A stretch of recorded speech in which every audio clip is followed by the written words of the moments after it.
Hi everybody, I'm back today and I'm finishing up my master bedroom. I'm excited to take you along with me and to show you the final product.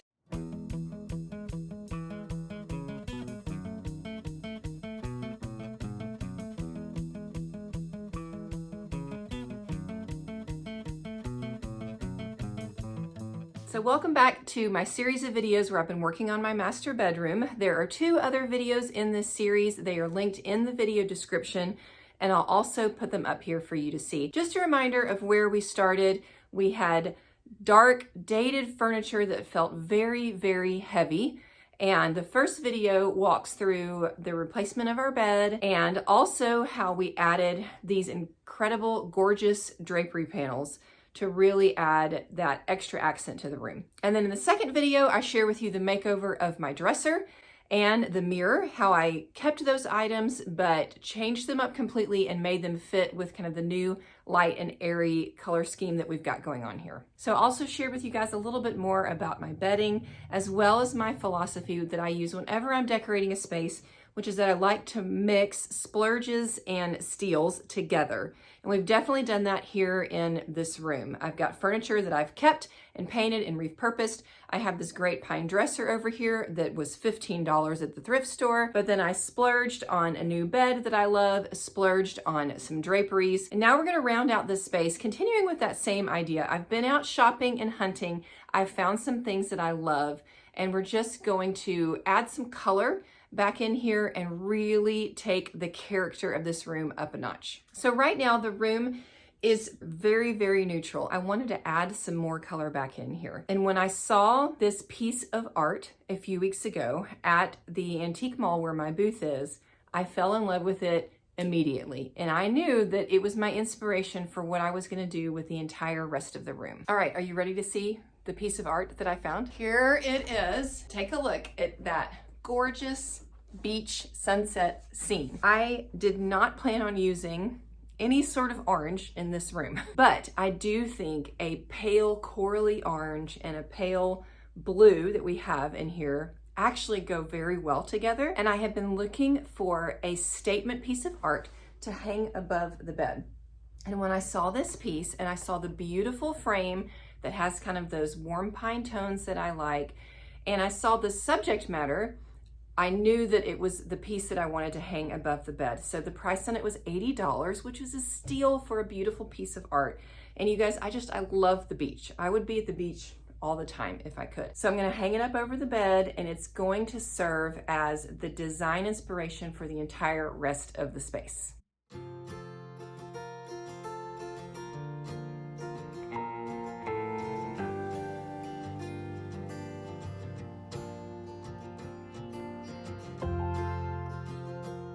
Okay, so the art is perfect, exactly like I thought it was going to be. If you remember in my first video, I shared with you about how I really wanted my bedding to be pretty neutral. I wanted to get something that was nice, but also I couldn't afford anything like a complete custom set. So I decided that I was going to get one pillow custom made. And again, I've been waiting to go look for the fabric for that pillow until I found art. So the next step was to head out to the fabric store, which was a blast. This is the first time I've ever had anything fabric kind of custom done. So it was a really, really fun process. I found several beautiful pieces of fabric that I brought home and lined up with the piece of art and with the bedding and the other colors in the room, and found what I think is the perfect fabric. So once I found the fabric, a friend connected me to a lovely young lady who has her own small business here in Northwest Arkansas. Her information and her website is also linked down in the video description. And I hired her to make just one bolster pillow with the fabric.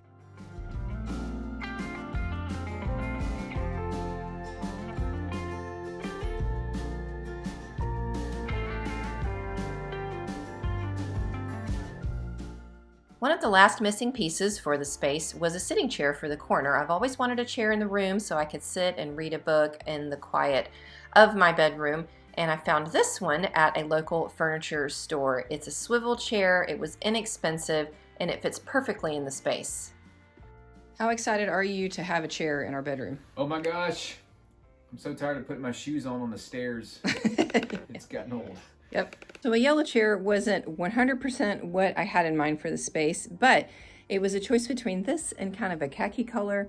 And I thought, you know what, let's go big or go home. And it's been fantastic. I love it. I'm really, really glad that I went with that over the khaki. Time to start bringing in the rest of the decorative accessories. And I found this pair of lamps at my local home goods store. They were $50 a piece, which was a great price for a pair of lamps. A little bit more modern than what I was originally looking for, but I do think they add some elegance to the space. So a piece that I found a while back that I shared on my community tab is this gorgeous replica of, I believe it's pronounced the Cabildo. It's a museum in New Orleans, but this is a model from the 1970s. It's done out of paper, but you could cut the paper out, pop it out, and then fold it, and it would make this model. And again, I saw the yellow, and I just thought it was gorgeous. So this is going to be an accent piece that I use. So it's just something unique, something different, and those are my favorite kinds of things to use when I'm decorating.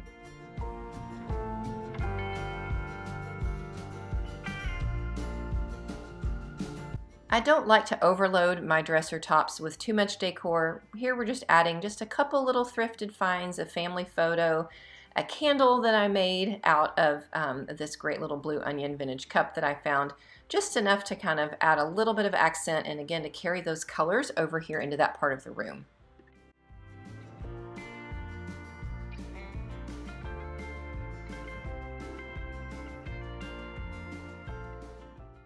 On this side of the room, I added a few more family photos. Don't look too close because there's some old ones. We were a lot younger in those pictures.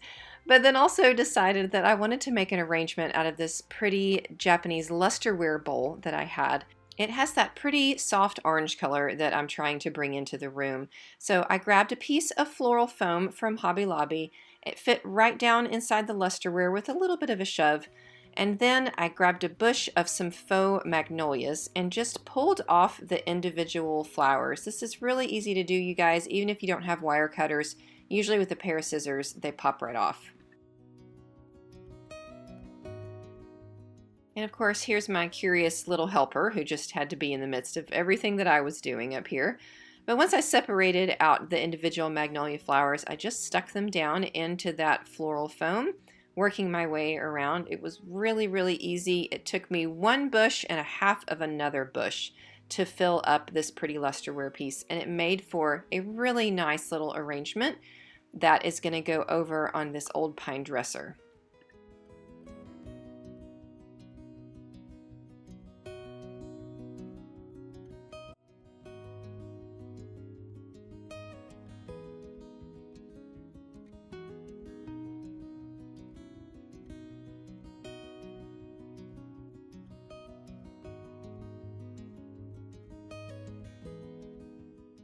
So I had a few comments in my previous video suggesting that I try and tone down the orange of this pine dresser a little bit, but I think I'm happy with it how it is. It looks a little bit darker in this video than it does in real life. And then here she is again. You guys, she really just has to get in the middle of everything that I'm doing, but she matches. Over here in the corner, I added kind of the last of the decorative accents that I have for right now. These are two prints that I got at the thrift store, and about a year ago I made over the frames for these prints in a different video. I'll link that up top if you want to see. But I love these because these are actually two castles in Germany that I was able to visit when I was in college, and the pretty colors are just the right accent colors that I'm looking for over here in this corner.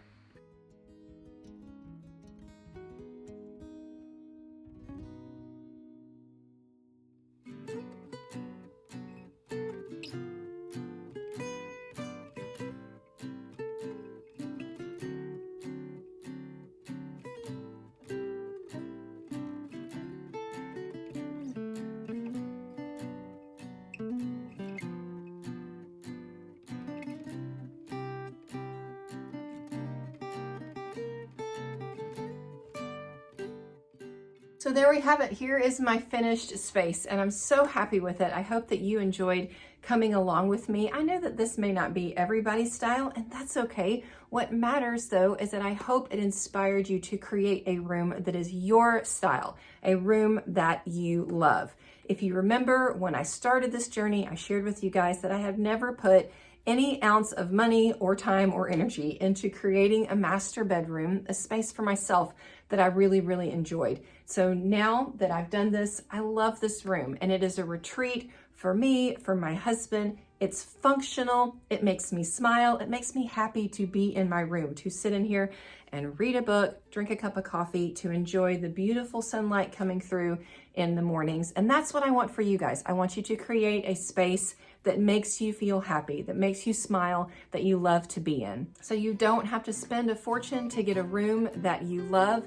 Take the money that you have and spend it on those really wow pieces, the things that are going to make your room special and unique and that are going to be super functional for you for a long time. Then be patient while you're hunting for those deals. Be patient while you're hunting for that piece of art that you're waiting to build the room around, or those decorative accessories. Or maybe like we did, spend a little bit less on bedding, but then get one custom thing made out of it. There's lots of ways that you can build a beautiful space, and it doesn't have to break the bank. That is something I'm really passionate about. Y'all are awesome. Thanks so much for joining me, and I'll see you again soon.